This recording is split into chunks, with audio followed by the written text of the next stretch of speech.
outside of the all with which it may create. Well, then, secondly, man procreates or reproduces his kind by the process of begetting, which is self-multiplication accomplished by transferring a portion of his substance to the offspring. But this will not do, because the all cannot transfer or subtract a portion of itself, nor can it reproduce or multiply itself. In the first place, there would be a taking away, and in the second case, a multiplication or addition to the all, both thoughts being an absurdity. Is there no third way in which man creates? Yes, there is. He creates mentally, and in doing so, he uses no outside materials, nor does he reproduce himself, and yet his spirit pervades the mental creation.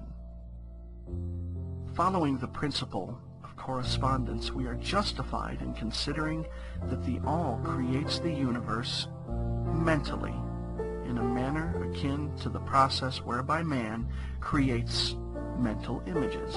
And here is where the report of reason tallies precisely with the report of the illumined, as shown by their teachings and writings. Such are the teachings of the wise men.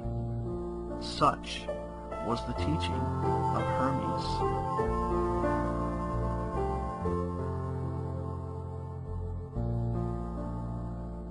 The all can create in no other way except mentally, without either using material, and there is none to use, or else reproducing itself, which is also impossible.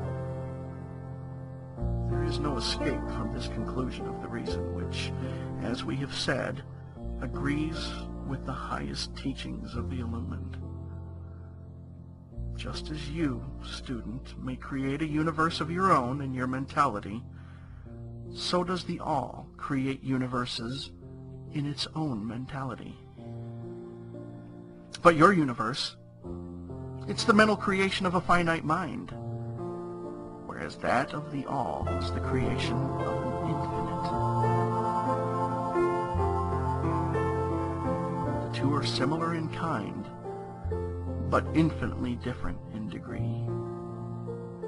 We shall examine more closely into the process of creation and manifestation as we proceed.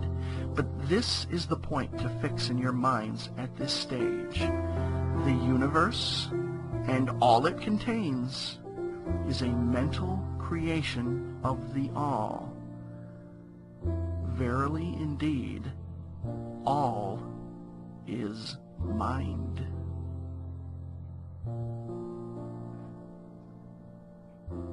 A quote from the Kybalion. The all creates in its infinite mind countless universes which exist for eons of time, and yet to the all, the creation, development, decline, and death of 1,000,000 universes is as the time of the twinkling of an eye. The principle of gender, see Lesson 1 and other lessons to follow, is manifested on all planes of life, material, mental, and spiritual. But as we have said before, gender does not mean sex. Sex is merely a material manifestation of gender. Gender means relating to generation or creation. And wherever anything is generated or created on any plane, the principle of gender must be manifested.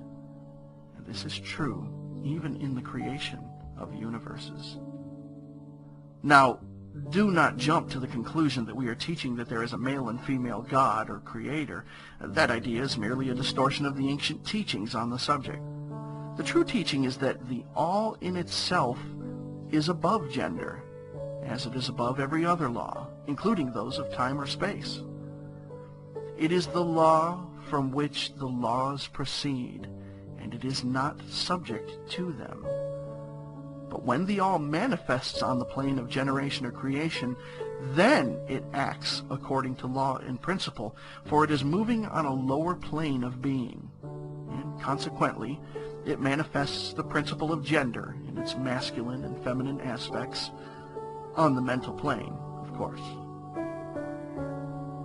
This idea may seem startling to some of you who hear it for the first time, but you have all really passively accepted it in your everyday conceptions.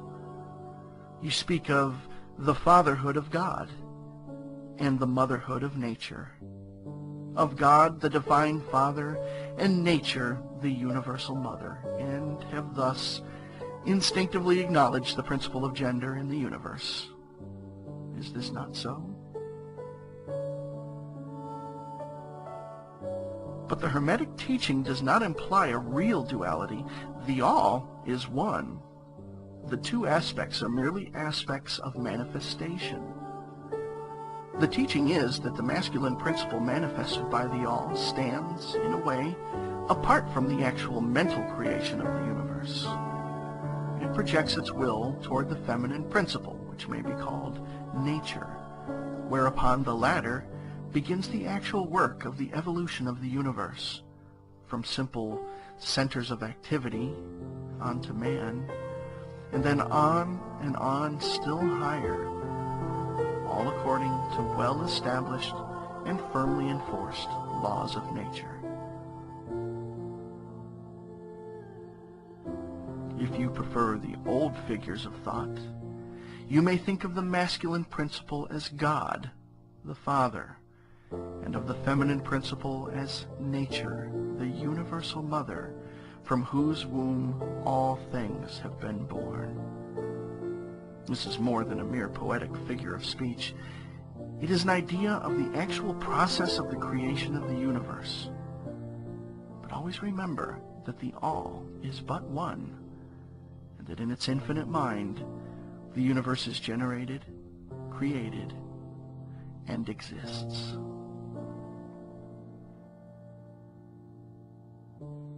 It may help you to get the proper idea if you will apply the law of correspondence to yourself and your own mind. You know that the part of you which you call I, in a sense, stands apart and witnesses the creation of mental images in your mind. The part of your mind in which the mental generation is accomplished may be called the me in distinction from the I, which stands apart and witnesses and examines the thoughts, ideas, and images of the me. As above, so below, remember. And the phenomenon of one plane may be employed to solve the riddles of higher or lower planes.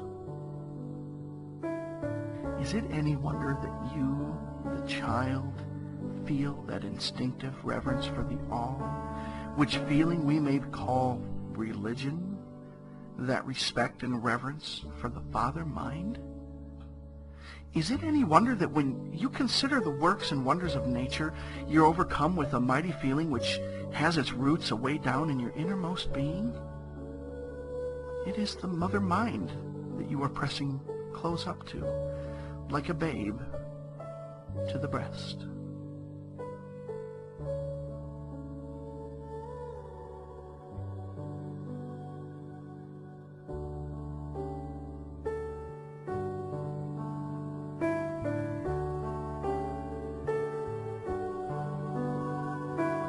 Do not make the mistake of supposing that the little world you see around you, the earth, which is a mere grain of dust in the universe, is the universe itself.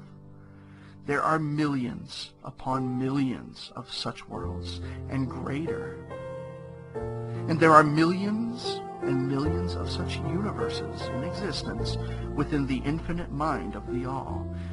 And even in our own little solar system, there are regions and planes of life far higher than ours, and beings compared to which we, earthbound mortals, are as the slimy life forms that dwell on the ocean's bed when compared to man. There are beings with powers and attributes higher than man has ever dreamed of the gods possessing, and yet these beings were once as you, and still lower. And you will be even as they, and still higher in time. For such is the destiny of man, as reported by the illumined. Death is not real, even in the relative sense. It is but birth to a new life, and you shall go on and on and on to higher and still higher planes of life for eons upon eons of time. The universe is your home, and you shall explore its farthest recesses before the end of time. You are dwelling in the infinite mind of the All, and your possibilities and opportunities are infinite, both in time and space.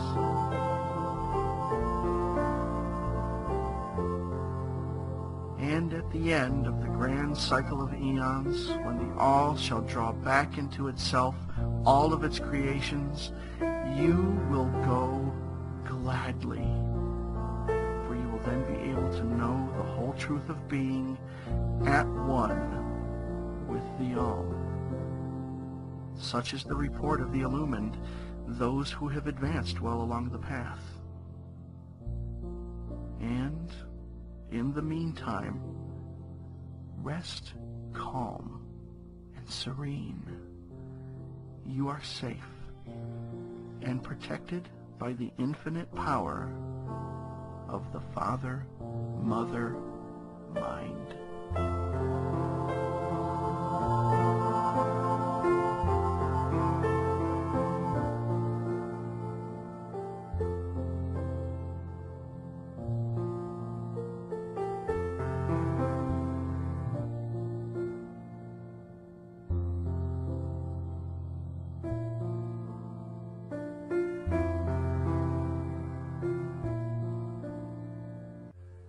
Chapter 6. The Divine Paradox. A quote from the Kybalion. The half-wise, recognizing the comparative unreality of the universe, imagine that they may defy its laws. Such are vain and presumptuous fools, and they are broken against the rocks and torn asunder by the elements by reason of their folly. The truly wise, knowing the nature of the universe, use law against laws, the higher against the lower, and by the art of alchemy transmute that which is undesirable into that which is worthy, and thus triumph. Mastery consists not in abnormal dreams, visions, and fantastic imaginings or living, but in using the higher forces against the lower, escaping the pains of the lower planes by vibrating on the higher. Transmutation, without presumptuous denial, is the weapon of the master.